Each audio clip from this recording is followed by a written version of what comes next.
오늘 맥체인성 읽기 민수기 21장, 10편, 60편, 61편, 이사야 10장, 야고보서 4장입니다. 오늘 새벽에는 10편, 61편 보겠습니다. 60편은 전에 한 내용이 유튜브에 있어요. 오늘은 61편 보고 기도하겠습니다. 10편, 61편이 어떤 상황에서 쓰여졌느냐? 그 표지에 이제 나와 있진 않죠. 나와 있진 않고, 짐작을 이제 해보는 거죠. 내용상으로, 사무엘 상하 내용과 비교해서 짐작을 이제 많이들 해봅니다. 61편 1절에 하나님의 나의 부르짖음을 들으시면 내 기도에 유의하소서. 이제 부르짖고 있는 거죠. 그러면서 2절에 내 마음이 약해질 때 땅 끝에서부터 주께 부르짖어오리니 나보다 높은 바위에 나를 인도하소서. 그렇게 기도를 해요. 마음이 지금 굉장히 약해져 있고 땅 끝에 있다고 그렇게 표현을 하고 있어요. 그래서 어디 블레셋에 망명가 있을 때 한 기도일까? 뭐 그런 생각도 해볼 수도 있는데, 주께 부르짖으니 나보다 높은 바위 위에 나를 인도하소서. 뭔가 지금 구덩이에 빠진 것 같은 그런 느낌이 있죠. 그러니까 좀 높은 바위라고 하는 것이 우리가 싸울 때, 전쟁할 때 높은 고지를 차지해야 이제 유리하단 말이에요. 위에서 돌멩이를 던져도 위에 있어야 되고, 손이 잘 안 닿는 높은 곳이 이제 좋거든요. 뭔가 지금 구덩이에 빠진 느낌이고, 나보다 좀 높은 바위 쪽으로, 좀 안전한 쪽, 유리한 쪽으로 좀 올려달라고 이제 그렇게 기도를 하고 있죠. 그래서 많은 학자들이 짐작을 하기를, 뭔가 이제 구덩이에 빠진 듯한 그런 상황이죠. 그리고 땅끝이라고 뭐 표현을 하고 있는데, 그래서 그 짐작하는 것 중에 하나가 이제 압살롬 왕자의 반역 상황이 있죠. 반역을 당해가지고 뭐 예루살렘에 있을 수 없어서 도망을 나가잖아요. 이제 자기 따르는 일부 사람들 데리고 그 요단강 건너편 저쪽으로 도망을 가는 거죠. 그래서 도망가서 요단강 건너편 마하나임으로 이제 가 있는 상황으로 이제 보기도 합니다. 그 이제 사무엘하 17장에 그 내용이 나옵니다. 그 당시 이제 압살롬의 반역 상황에서 민심이 이제 대부분 압살롬 왕자에게로 다 돌아갔어요. 오랫동안 이제 준비를 해왔잖아요. 공작을 해왔잖아요. 재판 가로채고 백성들 민심을 계속 이제 끌어들이고 함께할 사람들을 모으고 막 그렇게 했었단 말이에요. 그래서 이제 반역이 거의 이제 성공을 하죠. 대부분 이제 그 압살롬을 따르고 해서 불가피하게 다윗은 이제 도망을 간 거죠. 지금 이제 위기에 처해 있어요. 대부분의 군사력도 저쪽이 압살롬 훨씬 유리하고 왕궁도 장악하고 민심도 거의 이제 가 있단 말이에요. 그러니까 다윗이 붙잡히면 이제 죽을 수밖에 없겠죠. 뭐 유폐되든지 이제 죽든지 이제 거의 그렇게 되는데, 그러나 아주 위태로운 상황에서 다윗이 드린 기도라고 이제 보고 이제 내용을 좀 같이 보려고 합니다. 그래서 위기에 처한 다윗이 어떤 마음을 가지고 어떤 하나님 향한 마음, 기도, 전체적인 마음, 하나님 향한 믿음, 그리고 다윗이 기도를 했단 말이에요. 그래서 그 결과 어떤 결과가 왔을까까지 우리가 좀 생각을 해볼 필요가 있죠. 그래서 위기를 처했단 말이에요. 우리는 삶에서 종종 위기에 처하기 때문에 뭐 큰 사고든지 경제적인 뭐 가정의 실직이라든가 뭐 직장을 옮긴다든지 뭐 누가 다쳤다든지 뭐 그런 거 있잖아요. 위기를 한 번씩 당하게 되는데, 그때 다윗이 우리보다 더 큰 위기 가운데서 있는데 어떤 마음으로 어떻게 대처를 하느냐, 이것을 이런 시편을 통해서 보면서 좀 묵상할 필요가 있는 것이죠. 그래서 맨 먼저 해야 될 것이 뭐냐면 하나님을 찾는 거예요. 그죠? 1절에 하나님의 나의 부르짖음을 들으시며 내 기도에 유의하소서. 하나님을 찾는 게 뭔지, 하나님을 기억하고 떠올리고 찾아야 돼요. 근데 보통 그걸 잘 못하더라고. 그것부터 하는 것이 아니고 이거 어떻게 하나, 걱정부터 하는 거죠. 걱정, 염려, 두려움, 이거 어떻게 해야 되나? 여기저기 막 뛰어다니는 거예요. 이 사람 저 사람 찾아다니고. 이제 그것부터 하는데, 그거 하기 전에 하나님부터 먼저 찾으시기 바랍니다. 할 수만 일단 교회 와서 무릎 꿇고 기도하고, 아니면 골방에 들어가서 기도를 하든지, 길을 걸어가면서 하나님부터 찾아야 돼요. 막 뛰어다니기 전에 그거부터 해야 된다는 거죠. 하나님은 나의 부르짖음을 들으시며 내 기도에 유의하소서. 그것부터 해야 돼요. 특히 마음이 약해질 때, 막 땅끝으로 코너에 몰린 것 같은 그럴 때 주께 부르짖어야 되는 거죠. 지금은 참 구덩이에 빠진 것 같은데 나보다 높은 바위에 나를 인도하소서. 하나님부터 찾고 도움을 하나님께 구해야 되는 것이죠. 이걸 배워야 돼요. 이걸 하면, 하나님부터 찾으면, 자, 보세요. 하나님을 찾을 때 그 마음이 이제 그렇잖아요. 3절에 주는 하나님은 나의 피난처죠. 하나님이 나의 피난처라고 하는 그런 하나님을 찾는 거죠. 뭔가 막 난리가 칠 때, 전쟁이 나면, 저희 이제 엄건사님 6.25 때 있었던 일을 말씀을 드렸지만, 막 도망가는 중에 총탄이 날라오는 거죠. 동네 사람하고 이제 같이 도망을 하는데 총탄이 날라오니까 그 논밭을 가로지르다 그러니까 어떻게 하겠어요?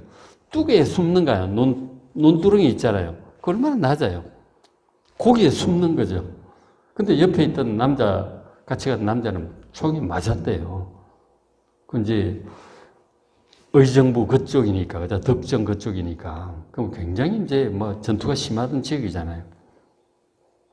그 논두렁에 피한 거죠. 그게 숨는 거예요. 피난처가 없으니까 거기에 겨우 숨는데, 그래도 뒤늦게 오더 옆에 남자는 맞았단 말이에요. 그걸 직접 보신 거죠. 처녀 때 이제 그런 걸 봤으니까 얼마나 참 평생 그런 기억이 나겠어요. 그런 거예요. 그 논두렁이라도 도움이 되는데 뭔가 정말 안전한 어떤 피난처가 있다면 얼마나 안전하겠어요. 그죠? 거기 딱 들어가면 큰 바위가 있으면 거기 옆에 딱 숨으면 좀 안전하겠죠. 그게 피난처라고 하는 거예요. 그죠? 하나님이 우리의 피난처심을 믿으시기를 바랍니다.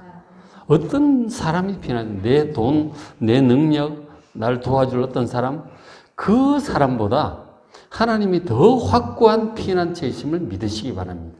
가장 안전한데요. 하나님도 찾으라고 하는 게 그래서 그런 거예요. 그리고 하나님은 원수를 피하는 견관망대시다 하는 거죠.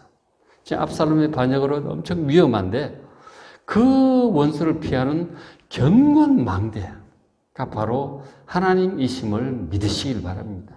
그래서 하나님부터 찾아야 돼요. 어떤 사람보다, 내 능력보다, 내 돈보다, 내 경험보다 하나님이 피난처시고 망대시고 요새다 하는 거죠. 그런 믿음을 가지고 하나님을 찾는 거죠. 하나님이 그런 분이세요. 그러면서 4절에 내가 영원히 주의 장막에 머물며 내가 주의 날개 아래로 피하리이다. 아까 우리 419장 찬양을 드렸는데 하나님의 그 날개 아래 영원한 안식을 누리리라 그런 찬송을 하잖아요. 주 날개 및 내가 편안히 쉬네. 하나님을 찾으면 마음이 편안해진다니까요. 하나님 찾기 전에는 막 불안 염려를 벗어날 수가 없어요. 해결이 되면 편안해지겠지만 해결되기 전까지는 평안함이 없죠. 근데 하나님 찾으면 믿음이 딱 생기면 해결되기 전부터 마음이 평안한 거예요. 상황이 좋아서 편안한 것이 아니고 하나님을 믿기 때문에 마음이 평안한 거라니까. 하나님 주신 평안이라고 하는 게 그런 거예요. 믿음의 문제예요. 믿으면 바로 편안해집니다. 하나님의 그 장막, 그 집, 그 텐트 안에 머물고 하나님 날개 아래 피하면 거기에 평안이 있습니다. 거기에 평안이 있다. 상황이 위태로워도 전능하신 하나님, 보호하신 하나님을 믿기 때문에, 믿으니까, 그 확신이 있기 때문에 마음이 편안해지는 거예요. 그래서 이제 하나님이 나의 피난처시고 원수를 피하는 망대고 요새라고 하는 그런 확신이 있는 사람은 하나님을 딱 기억하는 순간 마음이 편안해져요. 왜냐하면 보호하시니까. 보호해 오셨고 보호하실 거니까 편안한 거예요. 그렇죠? 마음의 평안을 금방 회복한다 하는 거죠. 자, 성도 여러분, 하나님의 그 장막은 날개 아래 마음의 평안을 잘 유지하시기를 바랍니다. 마음이 편안해야 돼요. 상황이 아무리 난리를 쳐도 하나님을 믿기 때문에 마음이 평안해야 되는 거예요. 믿지 못하면 마음은 계속 불안하겠죠. 그러니까 하나님을 믿느냐 안 믿느냐가 그 차이가 나는 것이죠. 그렇죠? 객관적인 상황이 아니라 하나님 때문에 편안한 거예요. 상황이 좋아서 편안한 것이요. 하나님 계시면은 상황이 난리를 쳐도 좋아질 거라고요. 배 타고 갈릴리 호수를 건너가는 그 제자들 상황, 예수님의 상황을 보면 알잖아요. 예수님이 배에 함께 계신단 말이에요. 근데 함께 계셔도 세상은 파도가 치는 것이죠. 세상은 천국이 아니거든요. 풍랑이 있는 거예요. 배가 막 흔들립니다. 물이 막 쏟아져 들어와요. 불안하죠. 그래서 예수님은 태평하게 주무신다 하는 거죠. 왜냐하면 아버지를 믿기 때문에. 그 제자들은 아버지도 믿지 못하고 배 안에 계시는 예수님도 지금 못 믿는 거죠. 막 애를 쓰는 거죠. 막 빠져 죽을 것 같아. 파도를 보니까. 근데 안 빠져 죽어요. 예수님이 계시니까. 그리고 하나님이 이 모든 날씨라든지 다 주관하고 계세요. 빠져 죽게 안 하세요. 그 하나님을 떠올리고 함께 하신 예수님을 보면 마음이 편안해져야 되는 거예요. 그 예수님께서 제자들이 예수님 막 깨우잖아요. 죽을 지경이라고 좀 살려달라고. 어떻게 이렇게 잠만 주무시냐고 막 깨웠단 말이에요. 예수님 일어나셔서 뭐라고 그러셨어요? 그래, 애썼구나. 그러지 않으셨어요. 어찌하여 믿음이 없느냐? 왜 불안하고 두려워하느냐? 왜 너희 믿음이 어디 있느냐? 책망을 하신다니까요. 그 염려, 불안하는 게 당연한 게 아니고 책망받을 일이에요. 함께 하신 예수를 못 믿는다는 거고 모든 상황을 주관하신 하나님을 못 믿는다는 불신앙이에요. 염려, 불안, 두려워하는 것은 책망받을 일이에요. 당연한 게 아니고 잘하는 게 아니에요. 예수님 믿고 함께 하신 예수님 믿고 모든 것을 주관하신 하나님 믿고 마음을 평안하게 가지시길 바랍니다. 그게 잘하는 거고 어쩌면 당연한 거예요. 그렇게 해야 되는 거예요. 하나님의 날개 그늘 아래 평안을 누리시길 바랍니다. 그러면서 다윗은 이렇게 기도를 하죠. 5절에 주 하나님이여 주께서 나의 서원을 들으시고 주의 이름을 경외하는 자가 얻을 기업을 내게 주셨나이다. 이 기도하던 중에 갑자기 무슨 말씀이에요? 문제 해결해 달라고 막 염려, 불안 이런 게 나와야 되는데 다윗이 막 죽을 아주 위태로운 상황이 되지 이런 얘기를 해요. 이런 얘기가 왜 나오겠습니까 지금? 잘 좀 생각을 해보셔야 되는 거죠. 5절에 주 하나님이여 주께서 나의 서원을 들으시고 다윗이 이미 하나님께 과거에 한 서원이 있어요. 우리 보통 서원 같으면 너무 좁은 의미로 하는데 내 아들을 목사를 시키겠습니다. 헌금을 100만 원, 1000만 원 하겠습니다. 이런 서원만 생각하는데 서원이 그런 것이 아니라 서원이라는 말 자체가 약속을 얘기해요. 약속, 더 나아가서 맹세, 하나님 앞에서 한 결심, 이런 것들이죠. 이게 뭡니까? 기본적으로 하나님만, 여호와 하나님 외에는 그 어떤 것도 내가 신으로 섬기지 않겠다. 여호와 하나님만을 나의 신으로, 하나님으로 섬기고 믿고 의지하고 사랑하고 따르기로 한 그 서원, 약속을 얘기를 하는 거죠. 우리가 예수 믿을 때 세례 받잖아요. 그거 다 서원이죠. 예수님을 하나님의 아들로 그리스도로 믿고 섬기고 따르고 사랑하겠다고 하는 나의 구원자로 믿고 섬기고 따른다고 하는 그건 이제 결심을 할 때 우리가 이제 공개적으로 서원을 하는 거잖아요. 하나님만, 예수님만 섬기겠다고 하는 그런 서원인 것이죠. 당시에도 많은 신들이 있고 주변에 온갖 이방 신들, 바알 신 많잖아요. 근데 이제 다윗은 하나님만 섬기기로 결심을 한 거죠. 서원을 한 거죠. 특히 이제 왕으로 부르심도 받고 하시는데 특히 이제 저 서원은 뭐냐면 사무엘하 7장에 있는 7장인 다윗 언약을 이제 특별히 가리킨다고 볼 수 있어요. 그러니까 하나님을 향한 서원, 언약, 하나님만 섬기겠다는 서원인데 그 서원한 자, 그 주의 이름을 경외하는 자죠. 서원한 것은 바로 주의 이름을 여호와 하나님만 섬기고 경외하고 섬기겠다고 하는 그 소원이잖아요. 그런 자에게 기업을 주셨어요. 하나님만 섬기는 자에게 주신 기업이 있어요. 하나님의 약속이죠. 예를 들어서 이스라엘 백성은 출애굽을 했는데 하나님만 섬기겠다고 서원을 하잖아요. 10계명이 1계명, 2계명 여호와 하나님만 섬기겠다는 그런 내용부터 시작하잖아요. 그 하나님 법도를 지켜 살겠다는 그 서원인데 그런 자에게 하나님께서 무슨 약속을 주신다면 가나안 땅 약속의 땅으로 인도하시겠다고는 땅을 주시겠다고는 그 기업을 약속을 하셨죠. 더 나아가 영원한 기업까지 약속을 하신 것이죠. 하나님의 이름을 경외하는 자가 이제 서원을 한 것이고 그들이 기업을 주신 거란 말이에요. 다윗 같은 경우는 사무엘하 7장 다윗 언약에 이제 좀 자세히 나와 있죠. 다윗이 하나님만 섬겼고 그래서 성으로 살아온 그에게 무슨 이제 약속을 하셨느냐면 하나님께서 하신 약속 그 기업 그 내용인데 다윗과 그 후손의 나라를 영원하게 하겠다는 거죠. 다윗의 왕위, 다윗의 왕권, 그의 나라를 영원토록 가게 하겠다는 거죠. 다윗과 그의 후손이 영원한 나라를 이룰 것이다. 그런 언약을 하신 것이죠. 그리고 이제 다윗으로 하여금 위대한 왕이 되게 하실 것이고 그 후손의 나라, 왕권, 왕위가 영원할 것이다. 그런 언약을 하셨단 말이에요. 그 언약을 다윗은 가지고 있어요. 확실히 이제 하나님께서 하신 말씀을 가지고 있기 때문에 지금 압살롬의 반역으로 아무리 위태로울지라도 지금은 굉장히 위태롭죠. 그럴지라도 다윗이 이렇게 죽지는 않을 것이다. 반역에 내몰려서 압살롬에게 붙잡혀서 그렇게 죽게 되지는 않을 거라는 확신이 있는 거예요.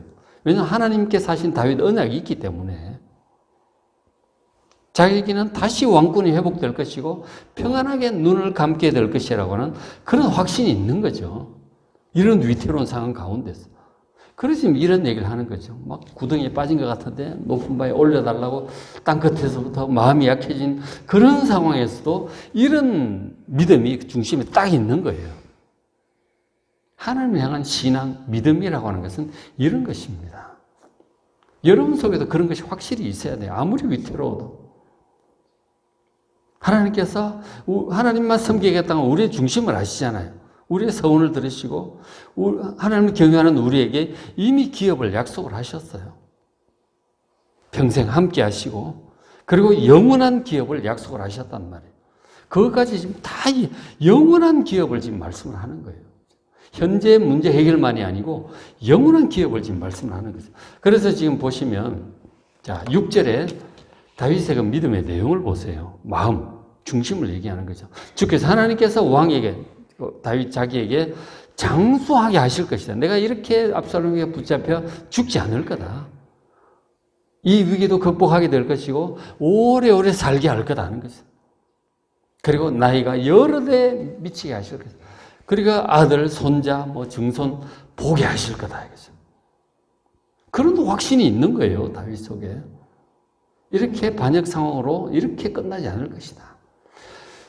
그 평안의 노후를 이제 마치게 될 거라는 확신이 있고, 그 다음 더 나아가 7절에 내가 평안히 죽는 노후 그것만 하는 게 아니에요. 7절에 그가 영원히 그라고 하는 것은 다윗 자기를 지금 가리키고 있는 거죠. 영원히 하나님 앞에서 거주할 것이다. 영원한 이 언약에 대한 이 믿음이에요. 여러분, 우리는 하나님 앞에서 장차 영원히 살게 될 것임을 믿으시기 바랍니다.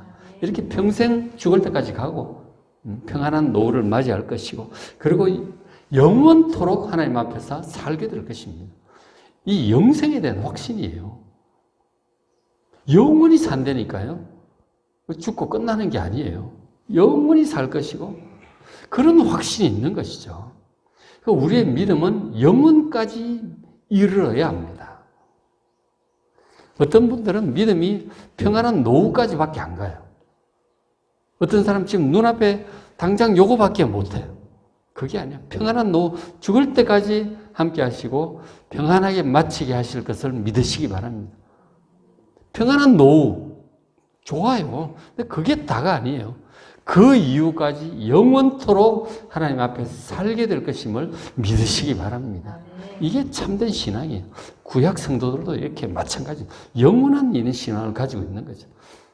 그런 믿음을 가지고 지금 눈앞의 문제도 기도하죠. 인자와 진리를 예비하사 그를 보호하소서 하는 거죠. 하나님의 임재하심, 하나님의 진리, 그것을 잘 준비하셔서 나를 보호해 달라고 기도를 하고 있는 거죠. 어떻게 보면 자기 자신을 객관화하고 있잖아요. 왕이라고도 하고 그라고 자꾸 표현을 하고 있죠. 모든 하나님의 백성들이 다 그렇다는 거예요. 자기를 객관하듯이 모든 하나님의 백성이 그렇다는 거예요. 인자라고 하는 헤세드라고 하는 이 단어는 바로 하나님의 이제 사랑이에요, 사랑. 주로 이제 아가페 사랑으로 번역이 많이 되죠. 70인역에. 사랑이고, 그리고 자비, 긍휼. 이런 자비와 긍휼의 사랑이에요. 이 인자, 헤세드. 인자하다는 거, 자비, 인자가 그렇잖아요. 그죠? 우리 고통 가운데, 연약한 가운데 살아가는 우리를 향한 불쌍히 여기시는 그 사랑을 말씀을 하시는 거예요. 우리를 항상 그렇게 보세요, 하나님께서. 그리고 진리라고 하는 게, 이 히브리어 에메트가 이제 우리가 쓰는 이하고 조금 다른데, 물론 진리, 진실이라는 의미도 있지만, 진리, 진실, 그죠? 참. 그런 의미도 있지만, 이 에메트는 좀 더 이제 포함을 해서, 뭐랄까, 하나님의 성실하심이에요. 약속의 견고함. 한번 말씀하신 건 뭐 100% 확실한 거예요. 거긴 거짓이 없어요. 확실한 거예요. 100% 확실하니까. 그래서 뭐 진실이기도 하고 진리라고 진실, 진리와 성실 그걸 포함한 이제 그런 단어라고 볼 수 있어요. 진실, 그죠? 조금 의미가 넓죠. 그러니까 하나님의 그 약속의 100% 확실하심, 견고함, 그것을 지금 말하는 거예요. 에메트라고 하는 단어가 그렇습니다. 그것을 준비하셔서 보호해달라고. 지금 압살롬으로 인해서 위태롭지만 보호해달라고. 현실 문제도 기도하는 거죠. 그런데 이제 기본 그 중심에 하나님께서 사실 언약, 영원한 기업, 영생까지 지금 중심에 다 가지고 있어요.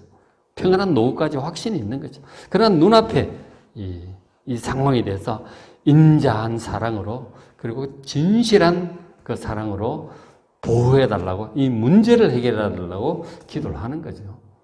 기본적으로 평안함이 있는 거예요. 위태롭지만 믿기 때문에, 하나님을 믿기 때문에, 약속을 믿기 때문에 평안함이 있다니까요. 그렇죠? 그럼 잘 음미를 해보시길 바랍니다. 8절에 그리 하시면, 이 보호하시고 위기를 극복해 주시면 내가 주의 이름을 영원히 찬양할 것이다. 영원히 찬양이라고 하는 것은 기쁨이죠. 문제가 해결되고 또 평안해질 것에 대한 그 기쁨으로 찬양을 하고, 그리고 매일 나의 서원을 이행하리다. 서원, 하나님 향한 약속이라 그랬잖아요. 오직 하나님만 섬기고 의지하고 믿고 따르겠다고 하는 그 약속이죠. 그 결심. 오직 하나님만 붙들고 하나님과 동행하겠다고 하는 그 서원, 약속, 결심을 제가 매일매일 그렇게 살아가겠습니다. 영원에 이르기까지. 그렇게 찬양을 하는 것이죠. 그렇죠? 이 다윗, 위기 앞에 있는 이 다윗이 어떤 마음으로, 어떻게, 어떤 믿음으로, 어떤 기도를 했는지 아주 명백히 드러나잖아요. 정말 전형적으로 드러나는 거죠. 다윗의 믿음, 신앙을 잘 배워서 기도하는 이 새벽 되시길 바랍니다. 자, 오늘 맥신 성경 읽기, 민수기 21장, 10편, 60편, 61편, 그리고 이사야 10장, 야고보서 4장 말씀 잘 읽으시고 은혜 많이 받으시기 바랍니다.